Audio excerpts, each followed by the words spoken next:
We'll be hoping to see how he plays in the friendlies that have been lined up for Simba FC. Now let's get into our conversation this afternoon. It's all about grassroots football, and I'm right now joined by Saboti Member of Parliament. That is Caleb Amisi. Good afternoon, Caleb. How are you doing? Good afternoon. I'm doing fine. What about you? I'm doing very fine. Welcome to Scoreline. This is the first time we are hosting you right here on Scoreline. And of course, we want to talk about grassroots football. A week ago, you launched the Caleb Amisi Cup. Can you tell us more about this?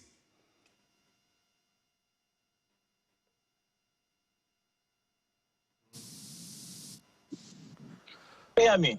Yes, I can hear you. Can you tell us more about the Caleb Amisi Cup that you launched a week ago? Yeah, thank you very much for hosting me for the first time on this special show. The Caleb Amisi Cup is a tournament that is aimed at engaging the numerous youths who are stranded in Mashinani, partly because of COVID, those who are in school, those who are in secondary schools, universities and the colleges are now idling around. I thought that is ideal to engage them in sporting activity with the bias to football. So we've launched an annual Caleb Amisi Cup that will take place every year, whether I'm a member of parliament of Saboti or not. So this was its debut and the first of its kind, with a prize of 1 million for the teams that will emerge the winners. So we had 110 football teams registered to participate in this special tournament. And we are waiting for the government directives on social distancing and other measures so that we start the kickoff. So we anticipate that maybe in the course of next month, we can start the kickoff, depending on how the government will issue more directives, so that we have our finals on 2nd of January next year. So this cup will run every year.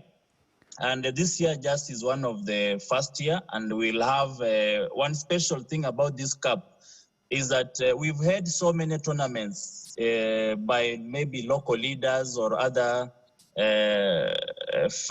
donors or local companies, but we do not really focus on tapping the talent, because we have so much talent in the rural areas that these boys' capacity cannot be showcased for the benefit of the local clubs. The boys come, they play, they do a playoff, a tournament, and they just go back home. So basically, we do not expose them to the national clubs. So one special thing about this tournament is that I've involved the Kenya Federation of Football, so that all the club officials of the 18 clubs of the Kenya Premier League are invited. So during the finals, they are there to see how the boys are playing and be able to tap into their talents, and maybe most likely to be included in the the top clubs.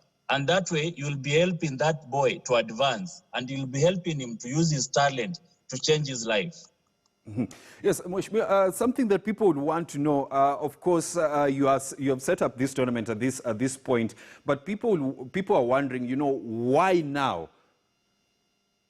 Why now? Yes. Because there are 70% of our nation is youth below 35 years. Our population is young.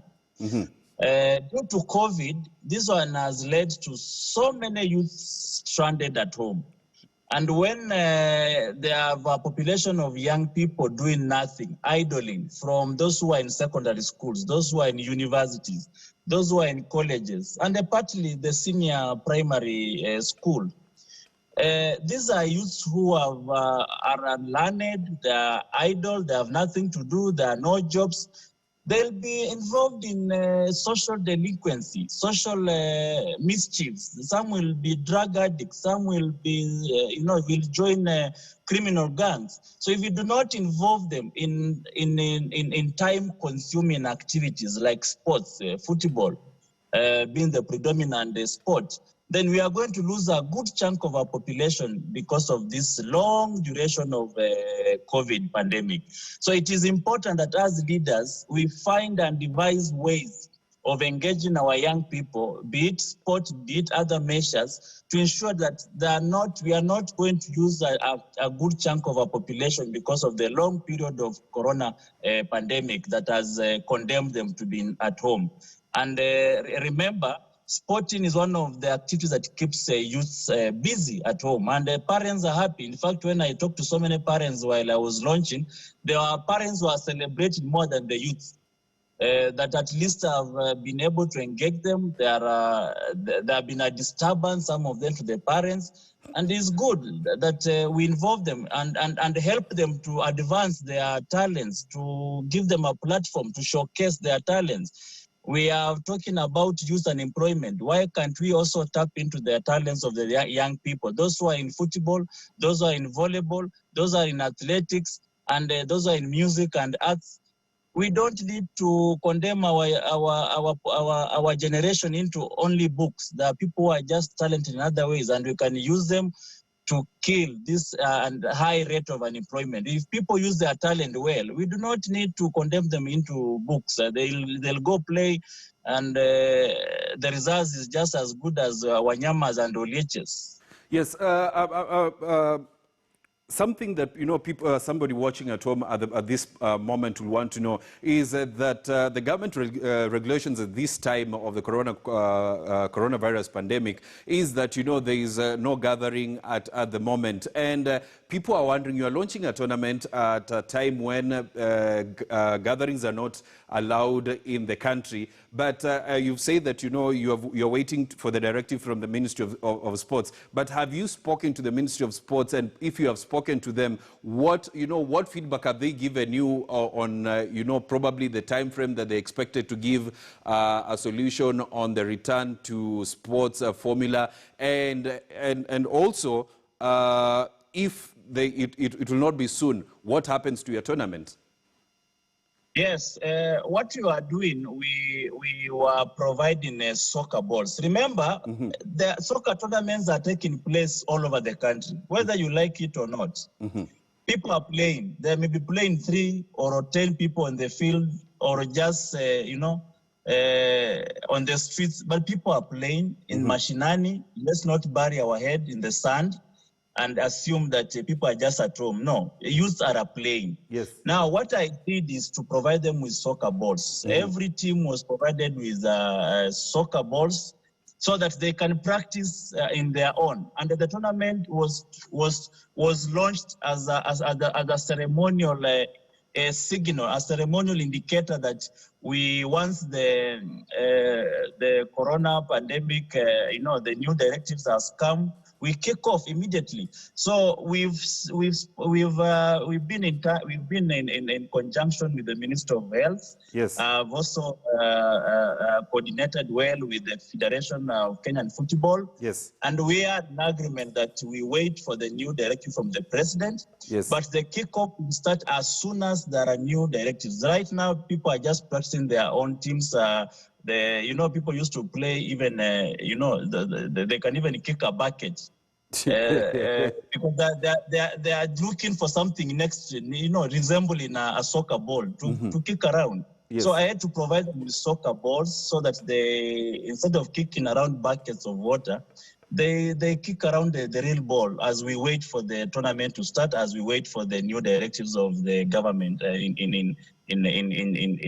far as COVID is concerned. Now, of course, still speaking about this tournament that you said, the winners will get around 1 million. They will get a chance to, play against a team from the Kenya Premier League. But there's something that we've seen often, and you slightly mentioned about it. And Kenyans will want to know that we've seen tournaments come probably set up by members of parliament, or also set up by other people, but sustainability, it's probably most of the time it's a one-time thing, but sustainability is something that Kenyans will want to know. You've set up a tournament. How long are we going to see this run for? That's why I started from the onset by saying that we've been having tournaments since time immemorial. Yes. But what makes this one unique is because this is an annual tournament. It has been launched to take place every year.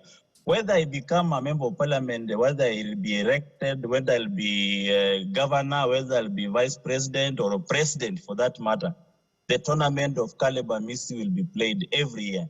So this is a unique one, and that's why I'm involving the Federation of Kenyan Football, so that we have a framework, a proper framework of consistency and sustainability, where every year we have companies that are going to help our youth, the local companies, the KTRs, the supermarkets, the local banks have accepted to be part of the tournament, because this is the population through which that they market their products, and it is also good to give back to society.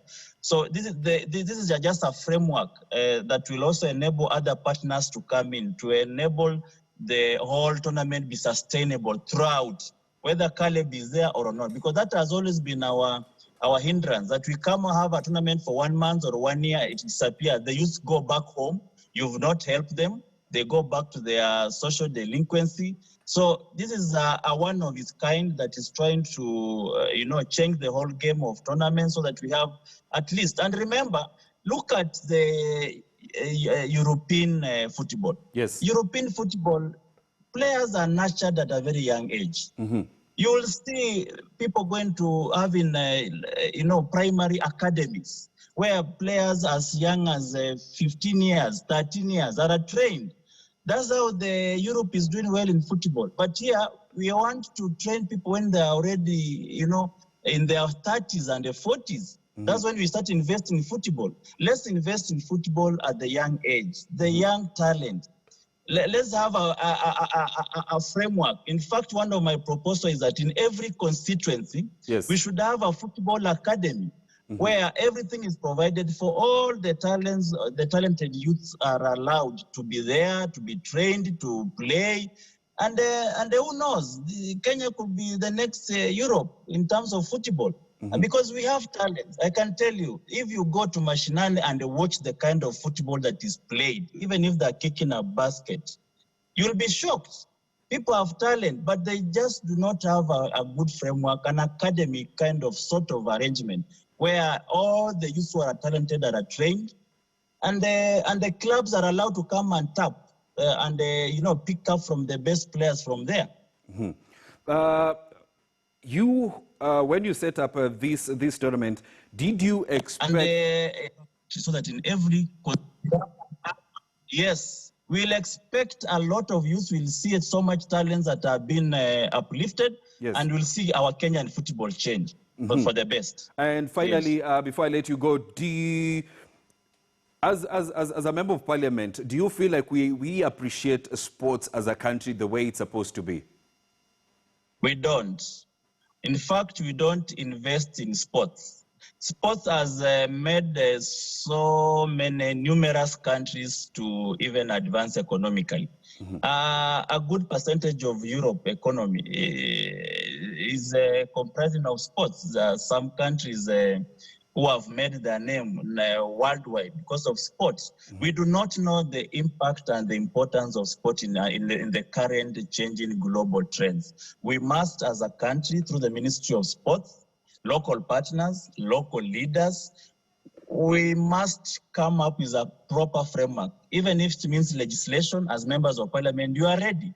You are ready to receive any legislation that will help our sporting activity to be choreographed in a proper framework, because we currently have not put so much focus in investment, because sporting needs investment. Local companies must invest in. We only have about betting, Betika, SportsPesa, and these are companies that are susceptible to changing government directives. The government can wake up one day and close down Betika or close down SportsPesa. What happens to local football? It dies. I mean, you've seen our local football clubs, AFC, Gor Mahia, staggering, stagnating, and not just knowing what the future holds. Mm-hmm. Because we do not have a proper, continuous, consistent framework in which we support our sporting activity. And yet, as a country, we have a history of sporting. From athletics to football, we have national, international icon who have brought glory to this country. Mm-hmm.